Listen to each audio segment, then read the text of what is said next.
the tenacity it takes to face your inadequacies and continue to try, that's where we've succeeded. The thing with excuses is sometimes they're very true, but it doesn't serve you. It doesn't serve your goal. So are you going to let it sit with you, or are you going to find a way around it? To me, there's only one definition of success, and it's entirely neurochemical based. So the goal is fulfillment. That's it. Period. End of story. And the reason it's powerful is you understand that the quality of your life is determined by the quality of your neurochemistry. Literally everything you do in life is about manipulating your neurochemistry. People are watching this show because they're hoping that we say something that manipulates their neurochemistry. You're going to put music under this. It's going to manipulate their neurochemistry. You're going to cut it in a way that manipulates their neurochemistry. They're going to do drugs, eat, fall in love, have sex. All of it is about manipulating their neurochemistry. I started to realize, legacy wasn't having kids, like actually having kids. Legacy to me was creating impact that when you're gone, you have touched their lives. You can become anything you want to become, but you're going to have to pay a heavy price to get there. So the question is, what is it that you want to do? Most of you aren't going to know the answer to that. So you're going to go explore. As Kevin Kelly says, don't prematurely optimize. Go experiment. Go try things. Just like Lisa was saying, go play around. Go enjoy yourself. Figure out what it is that you like. Nothing is ever going to be self-evident. You're never going to come across something like, this is what I meant to do with the rest of my life. You are going to find something that gives you more energy than it takes. When you find something that when you do it, you're like, ooh, this is fun, and you're actually energized by it, then you're going to go down the path of actually gaining skills in that.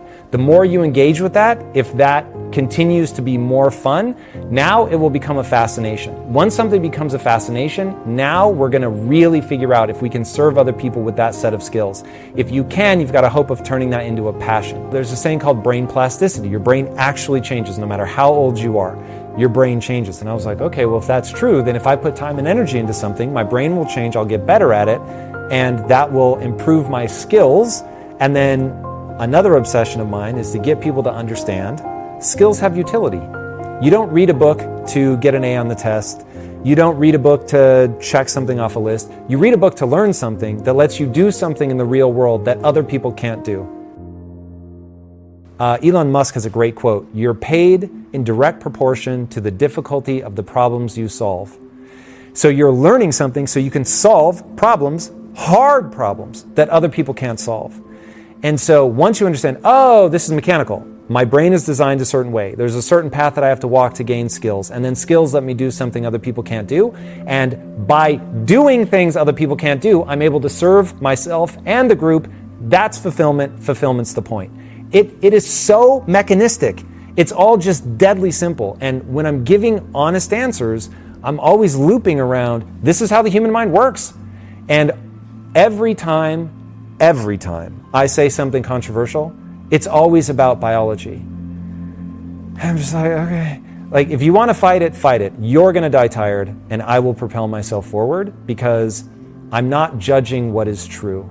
I don't deal with the world the way that I wish it were. I deal with the world the way that it is. What I'm good at, and what we're good at together, is not being right all the time. It's basically learning from your mistakes. So the physics of progress is you come up with a hypothesis that should be as informed as possible. You figure out a way to turn that into something you can actually do. So you're going to run a test. Then you actually run that test. And then this is where most people fall down. You have to lower your psychological defenses to stare nakedly at the results. And oftentimes that's going to be, you didn't do something well, you didn't think through this right, you made a mistake somewhere. And then if you're willing to do that and you learn from that, then you can re-inform your hypothesis, make it a little bit better, run that whole system again. And once you get in that loop, then you can really make progress. The key to me being driven is identifying what my passion is and my mission is.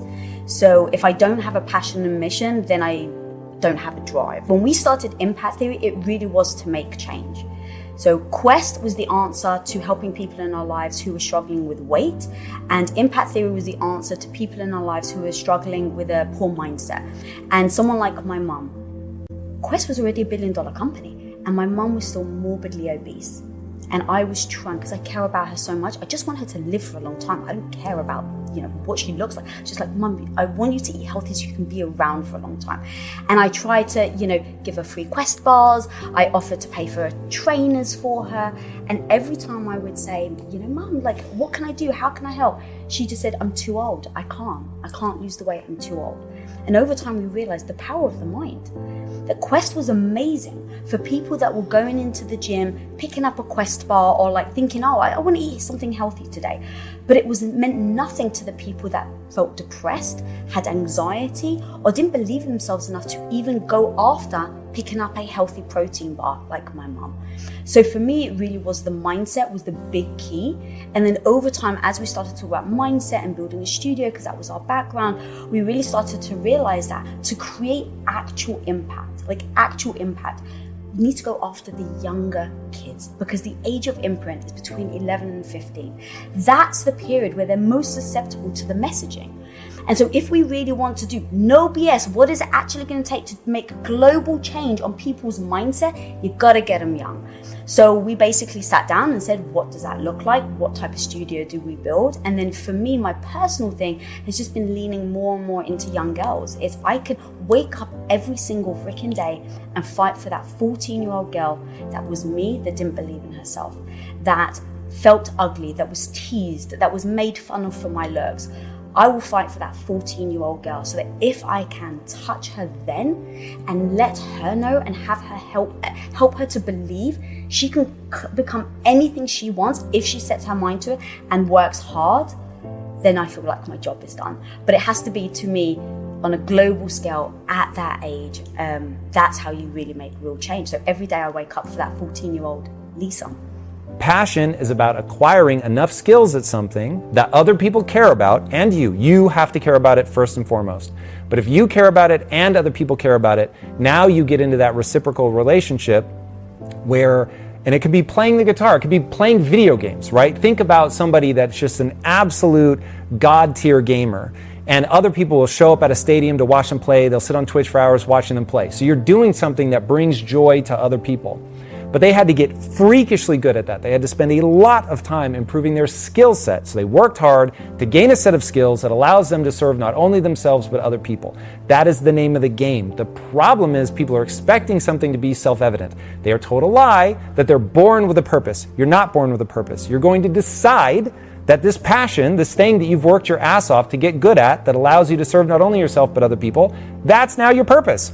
So when I was at Quest, my purpose was making sure that people had food that they could choose based on taste, and it happened to be good for them.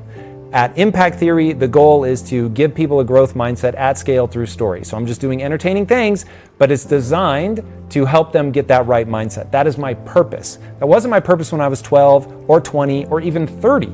So you're going to decide, and then you're going to do things to reinforce that in your own mind. The most successful people in the world are the people that can self-soothe. So can you avoid being triggered? If you're being triggered and you look outward and you're angry at the person that triggered you, that's weakness. You are manifesting.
weakness, and you have to go, ooh, someone has triggered me. That means I have an insecurity around this thing. I need to address my insecurity, and then that's going to put you in a far more powerful position to move forward. So the people that are successful, they can self-soothe, they can stay emotionally calm in the midst of a storm. When everybody else is panicking, they're only looking at solutions.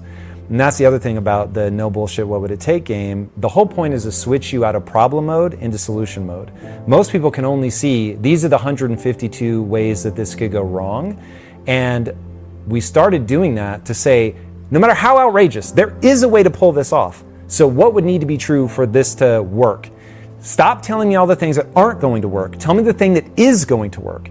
And once you get to that, you're okay, well, if we did X, Y, Z, it would work. Okay. Now, are we willing to do that, yes or no? And if we're not, is there another thing that we are willing to do? But at least now we're operating from a position of that would work, and successful people are about that.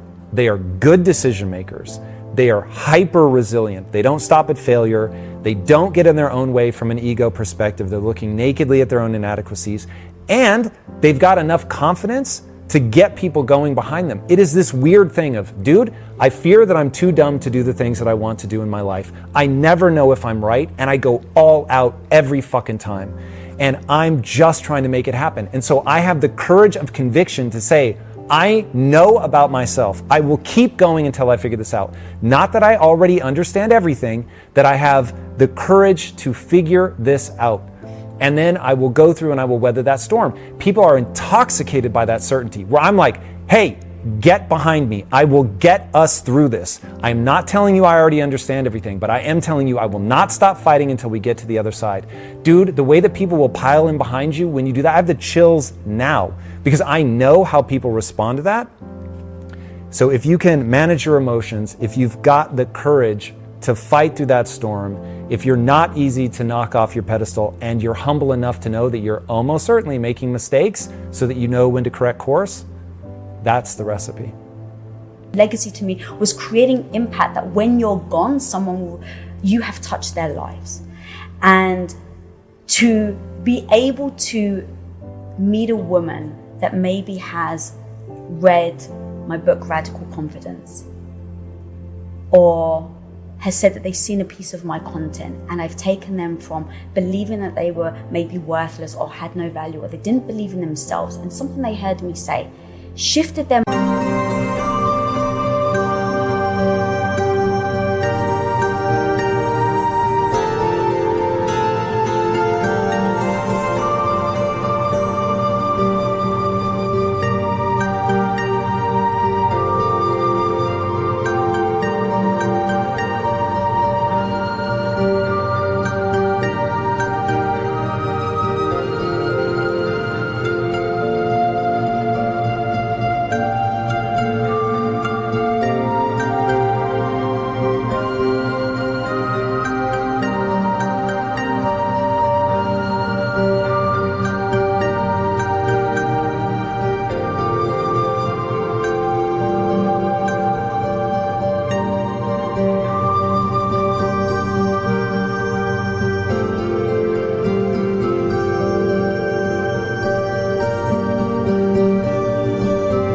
Mindset enough that they believed in themselves after that, and they still have to do the work and things like that, but being able to make that shift is such an incredible gift. I think gift for me that I'm able to see other people shift their lives. It's amazing. And so again, I can wake up every day thinking of that 14-year-old girl that maybe is teased or bullied and thinks that she's no good, and yet something that I do makes her believe in herself. That just makes my heart sing. And then eventually, I think ideally it's for someone to say they have radical confidence, but they don't realize it even came from me. That I've impacted culture and the way we think about ourselves and the way we think about confidence so much that radical confidence has now become a blueprint for all, I want to say women, but of course for everybody, to the point where they don't even realize it stemmed from me because it's such ingrained in how they think. When you know who you're fighting for, like you can picture them, they're real people to you, and you know that the gap between them continuing to suffer and having a tremendous life is a set of ideas, and you just have to get clever enough into how you get those ideas across, it's very, very easy to get obsessed. I am obsessed. It's literally, I'm not even thinking clearly. I have one vice, and that vice is stress. And I endure stress in the name of getting those ideas across. I'm already rich. So what would be the point of doing all this? It obviously isn't for money. And the part of the business that has made us quote unquote micro famous, it's like we could scale back to just that, but we don't. So because I think that the stuff that's made us micro famous affects the 2%. So everybody listening to this, you're in the 2%. The 98% are never coming to this channel. So those people, like today I said to Lisa, the last few days, my blood pressure has been so high, I keep getting headaches. And I'm like, you better have, when that happens and you go, why am I doing this? You better be compelled to your core by the reason.